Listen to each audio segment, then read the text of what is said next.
నమస్తే, welcome to big Telugu TV. ప్రస్తుతం మనతో పాటు ఉన్నారు సోషల్ యాక్టివిస్ట్ కృష్ణకుమారి గారు. ఇప్పుడు ఇంకొకటి రజాకార్ అని ఒక సినిమా వచ్చింది. రజాకార్ అనే సినిమా చాలా అభ్యంతరాలు ఉన్నాయి. రజాకార్ సినిమా అసలు రజాకార్ సినిమాలో ఆత్మే లేదు. అది అది తెలంగాణ అంటే దొరల ఆధిపత్యానికి వ్యతిరేకంగా తీసిన సినిమా. ఈ దొరల ఆధిపత్యానికి వ్యతిరేకంగా పోరాడిన వ్యక్తుల గురించి ఆ సినిమాలో ఎక్కడా లేదు. అది ఒక రకంగా బీజేపీ వాళ్ళు తీసిన సినిమా అది. కానీ రజాకార్ ఉద్యమాన్ని మనం చిన్నగా తీసి పాడేయలేము. కానీ నిజంగానే రజాకార్ ఉద్యమంలో జరిగిన ఇన్సిడెంట్స్ ని పెట్టారా వీళ్ళు? నేను చెప్పబోయేది. నేను అసలు తెలంగాణ సాయుధ పోరాటము అనేది ఒక రకంగా ప్రపంచవ్యాప్తంగా ప్రపంచంలో కొన్ని ఉద్యమాలను గనక వేళ మీద లెక్కబెట్టిన ఉద్యమాలు ఉంటే తెలంగాణ సాయుధ పోరాటం అలాంటి ఉద్యమం. భారతదేశంలో భారత స్వాతంత్ర సంగ్రామం ఎంత విలువైనదో ఎంత ప్రామాణికమైనదో తెలంగాణ విషయంలో తెలంగాణ సాయుధ పోరాటం అంత ప్రామాణికమైంది. దాని గురించి నేను రోజుల తరబడి చెప్పగలను. కానీ అసలు జరిగిన వాస్తవాలను పక్కన పెట్టేసేసి అసలు రజాకారులు అనే వాళ్ళని ఒక మతానికి ముడిపెట్టి ఆ సినిమా తీశారు. అసలు అది చాలా తప్పు. రజాకారులు అనేవాళ్ళు ఆఖరి నిమిషంలో వచ్చారు. ఏది నిజాం రాజుల విషయంలో ఆఖరి నిమిషంలో వచ్చిన వాళ్ళు రజాకారులు.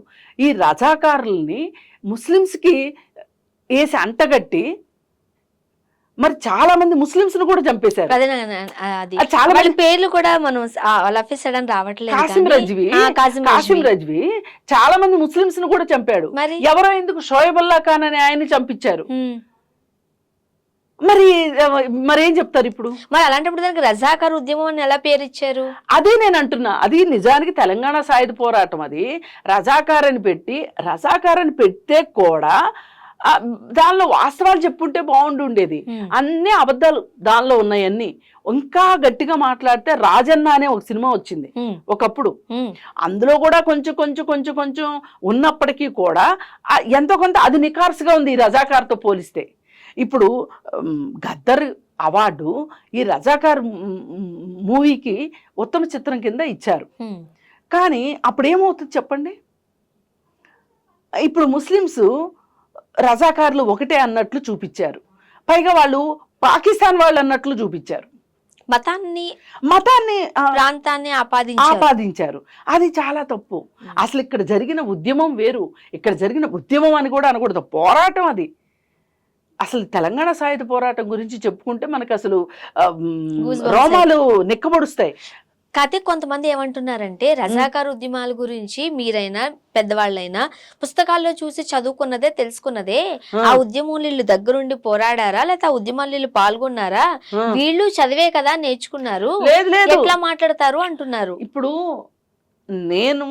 నాకు తెలిసిన తర్వాత రావి నారాయణ రెడ్డి గారు చనిపోయారు. నాకు తెలిసిన తర్వాత ధర్మభిక్షం గారు చనిపోయారు. నాకు తెలిసిన తర్వాత గిరిప్రసాద్ గారు చనిపోయారు. ఇంకా నాకు తెలిసిన తర్వాత చండ్ర రాజేశ్వరరావు గారు చనిపోయారు. నాకు తెలిసాక పుచ్చలపల్లి సుందరయ్య గారు చనిపోయారు. వీళ్ళందరూ బతికుండగానే లివింగ్ లెజెండ్స్ వాళ్ళు ఉండగా వాళ్ళు చెప్పిన మోటూరు ఉదయం గారని ఆవిడ, మల్లు స్వరాజ్యం గారు మొన్న చనిపోయారు. ఇప్పటికే 10 మంది పేర్లు చెప్పారు మీరు. ఇప్పుడు వాళ్ళందరూ మల్లు స్వరాజ్యం గారుకి చదువు సంధ్య లేదు, ఆవిడ తుపాకీ పట్టింది. మోటూరు ఉదయం గారు చదువుకున్న ఆవిడ తుపాకీ పట్టిందంటే పెద్ద ఇది కాదు. అలాగే ఈ రోజుకి ఒక ఆమె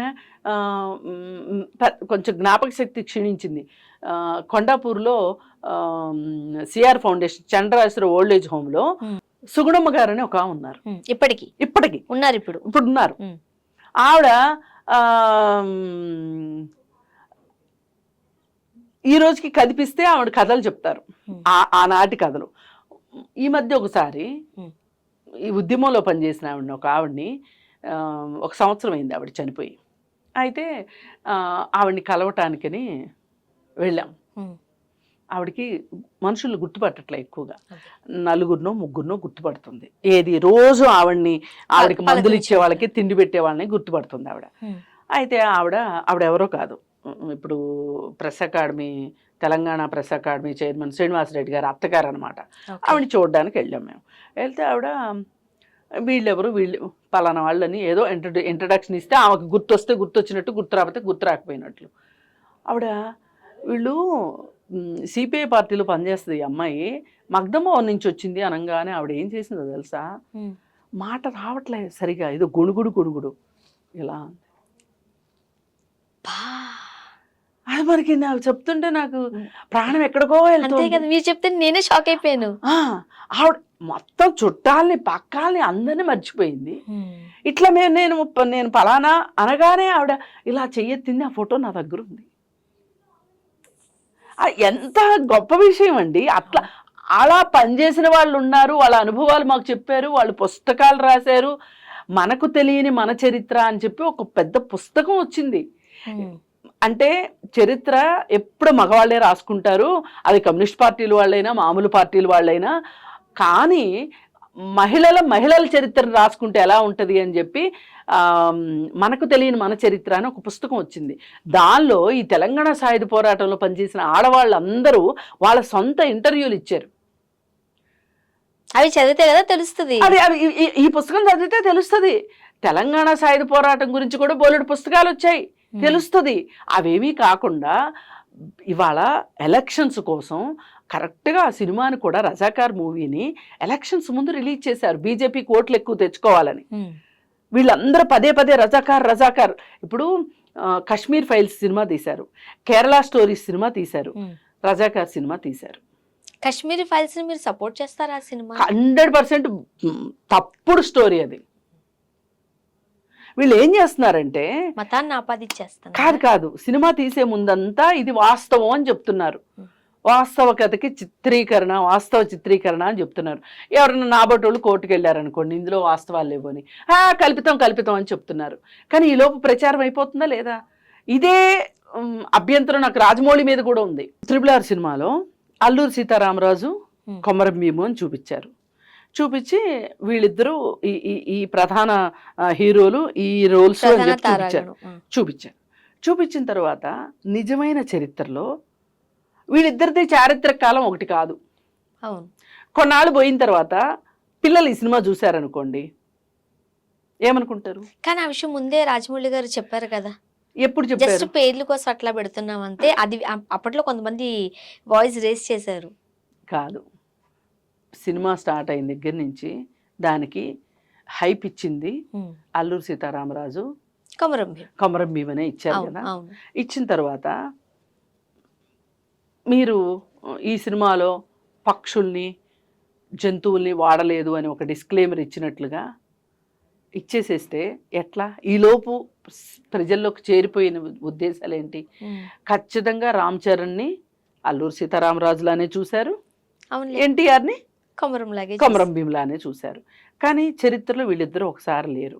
కానీ ఒక 10 సంవత్సరాలు పోయిన తర్వాత నా మనవాళ్ళు నా మనవరాళ్ళు ఆ సినిమా చూశారనుకోండి, వాళ్ళిద్దరూ ఏకకాలంలో ఉన్నారనుకుంటారా? అనుకోరా? చరిత్రకి క్లాషే కదా అది. చరిత్ర పుస్తకంలోనేమో వాళ్ళ టైం వేరే ఉంటుంది, వీళ్ళ టైం వేరే ఉంటుంది, సినిమాలోనేమో. అందుకే నిజ జీవితాల్ని వాస్తవ చిత్రీకరణలు చేసేటప్పుడు ఒక ఇంత ఒళ్ళు దగ్గర పెట్టుకోవాలని చెప్పేది. అదే కాల్పనిక కథ అనుకోండి, మీరు ఏమన్నా చేసుకోండి, సినిమా ఫ్రీడమ్ ఎంతైనా తీసుకోవచ్చు. ఇప్పుడు కాశ్మీర్ ఫైల్స్ చేసేటప్పుడు కూడా కాశ్మీర్ ఫైల్స్ అని చెప్పి మీరు చేశారు. కేరళ స్టోరీస్ చేసేప్పుడు కూడా అలాగే చేశారు. కేరళ వాళ్ళు కోర్టుకు వెళ్తే అబ్బాయి ఇది నిజ జీవితం కాదు అని చెప్పారు. అందుకని నా అభ్యంతరం ఇది రజాకార్ విషయంలో.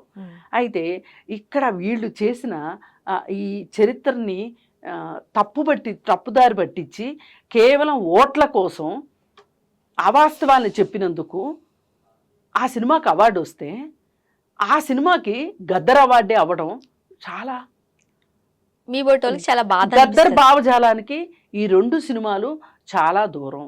గద్దర్ని గౌరవించుకోవాలి అంటే గనక ఇంకొక రకంగా గౌరవించుకుని ఉండాల్సింది. అందుకే ఇవాళ ఎవరో అసలు అవార్డులకి గద్దర్ అని పెట్టడం కూడా చాలా మందికి నచ్చలేదు. ఇప్పుడు ఆ రోజు మాకు కూడా చాలా గర్వకారణంగా అనిపించింది, గద్దర్ని ఈ విధంగా గౌరవించడం సముచితమే అనిపించింది. ఇప్పుడు ఈ సినిమాలు సెలెక్ట్ చేసిన తర్వాత బాధాకరంగా అనిపిస్తుంది. చూద్దాం. ఇది ఇక్కడ మన కాంట్రడిక్షన్ ఇది. అందుకోసం ఏంటి అంటే ఇప్పుడు ఏ దాసనారాయణరావు గారు అవార్డు అని పెట్టారనుకోండి, అది పెద్ద విషయం ఇంత సీరియస్గా తీసుకోవాల్సిన అవసరం ఉండేది కాదు. అందుకని ఇలాంటి అభ్యంతరాలు ఉన్నాయి. మనుషుల్ని గౌరవించేటప్పుడు మనం గౌరవించేది ఎలా ఉండాలంటే అజరామరంగా ఉండాలి, చరిత్రలో నిలిచిపోయేలాగా ఉండాలి అంటారు. చూద్దాం. Thank you.